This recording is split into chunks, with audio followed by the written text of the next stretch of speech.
the international level sometimes. Bangladesh ইস্যুতে ভারতকে কঠিন হুঁশিয়ারি দিয়ে রাখলেন ভারতের সাবেক কিংবদন্তি এবং ধারাভাষ্যকার সুনীল গাভাস্কার। দর্শক, বিস্তারিত জানতে অবশ্যই ভিডিওটি শেষ পর্যন্ত সবাইকে দেখার অনুরোধ রইল।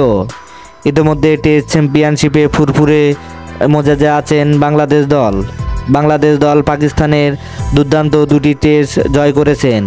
সেখান থেকে আত্মবিশ্বাস পেয়েছে বাংলাদেশ। তাই তো এবার ভারতে যাবার আগে বাংলাদেশ দলের খেলোয়াড়রা দিয়ে গেলেন কঠিন হুঙ্কার। তারা বললেন, ভারতের বিপক্ষে অবশ্যই আমরা দুর্দান্তভাবে খেলতে থাকব, তার কারণ আমাদের আত্মবিশ্বাসের তুঙ্গে রয়েছি আমরা। ভারতকে আমরা কোনোভাবেই ছাড় দিব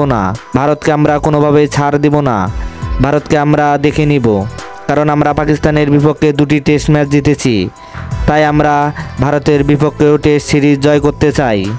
আমাদের আত্মবিশ্বাস থাকবে ভারতকে দুটি টেস্টে হারানো। বাংলাদেশ দলের এমন আত্মবিশ্বাসে ভয়ে কাঁপছে ভারতও।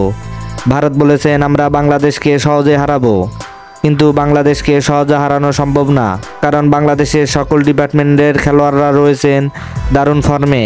এদিকে সুনীল গাভাস্কার বলেছেন, অবশ্যই ভারতকে কঠিন সময় পার করতে হবে বাংলাদেশের বিপক্ষে। দর্শক, আপনি কি মনে করেন বাংলাদেশের বিপক্ষে কঠিন সময় পার করতে হবে ভারতকে? তাহলে অবশ্যই আপনার মূল্যবান মতামত কমেন্ট বক্সে জানাবেন। ধন্যবাদ।